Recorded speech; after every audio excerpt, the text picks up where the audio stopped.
Hey guys, it's Kat, and this is my girlfriend Amanda. Hi guys.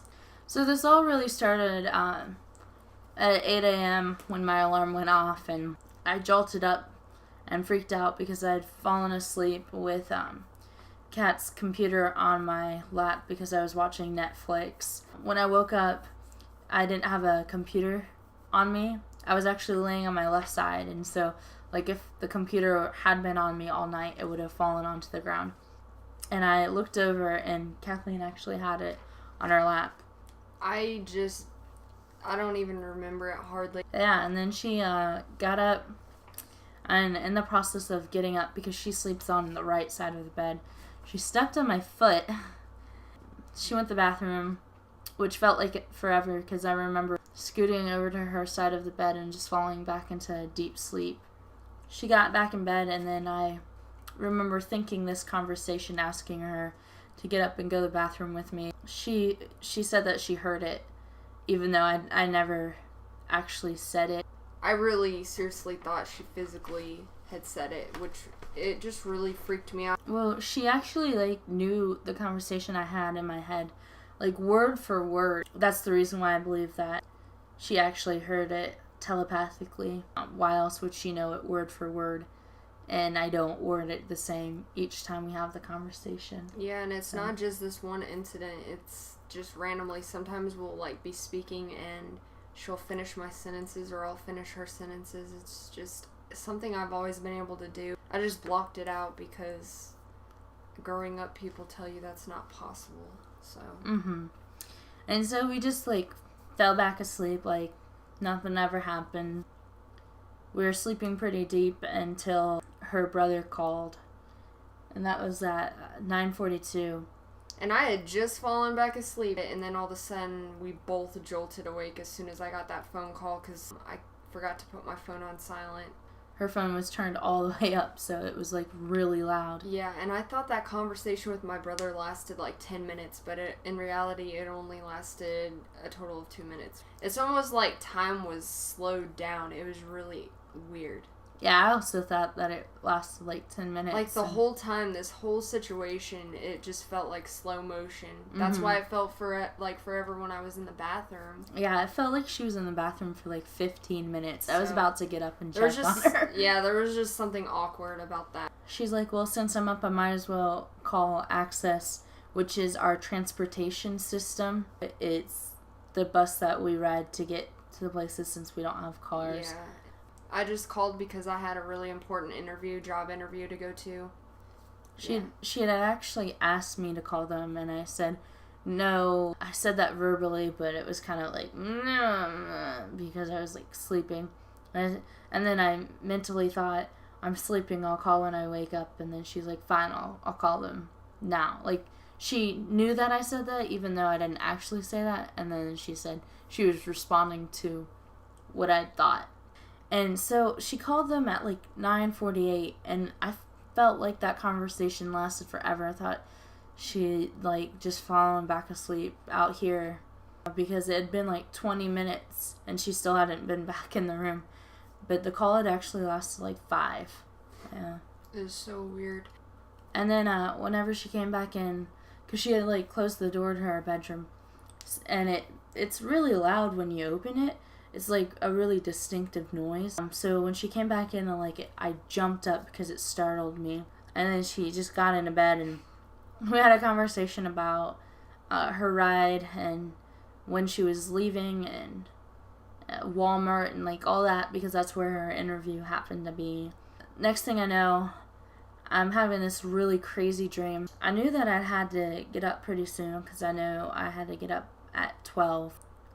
So I opened my eyes, and I was laying on my left side where my alarm clock is, and it said 11:58.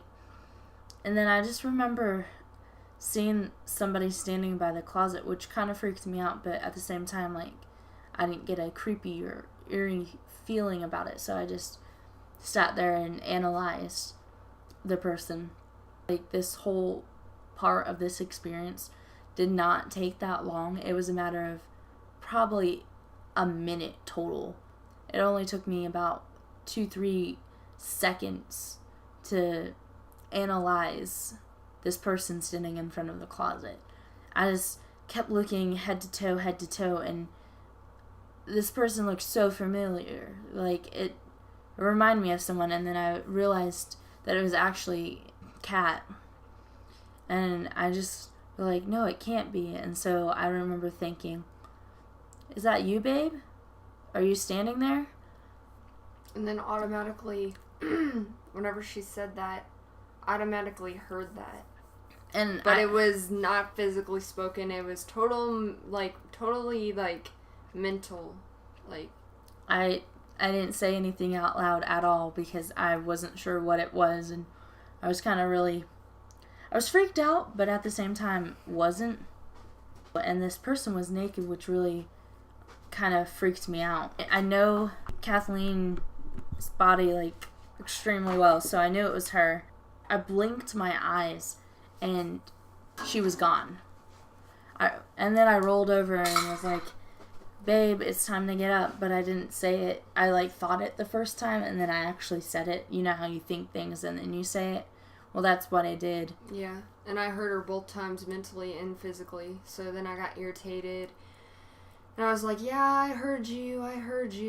And I got up and I was really kind of ticked off. And we both told each other that we had crazy dreams, but usually she'll tell her dream first. But this time she said something was telling her to let me tell my dream. And so I told her what I had just experienced. And, not my dream, but what I had just experienced. And then she told me everything that she had experienced, and they aligns. Mm-hmm. So we immediately looked up couples seeing their partner's astral body.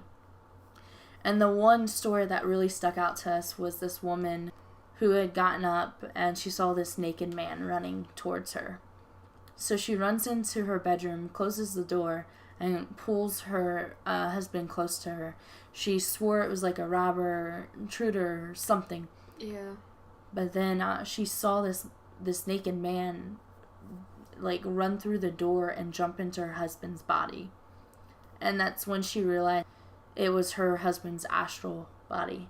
So I saw Kat's... And the crazy thing about this experience is she's never seen a astral body of anybody or anything like that. Mm-mm. And what was really significant about this experience for me was the fact that we weren't facing each other when we were in bed. We were back to back, and then she ends up seeing my astral body faced backwards, like how I was laying, faced with my back. And I just thought that was really weird, because how are you gonna, it's just too significant. Mm-hmm. And something like that. And she was naked, just like this woman had described her husband, which is, I think, really significant, and that it was her astral body. Yeah, and since I had clothes on, it just proves that your astral body is not clothed. With the conversations, it proves that astral beings communicate telepathically. We were able to have conversations with each other, and I wasn't speaking. Yeah, that's... So. How are you going to explain something like that? I was woken up before being woken up. She woke me up with her thoughts rather than physically speaking it to me. I mean, there's a lot that we can do with our brains that we're just not fully aware of. There's a lot of things in this world people don't tell us. Thank you guys for watching our video on our experience of seeing her astral body. So, like it, tell us what you think, and tell us if you've ever experienced anything like this.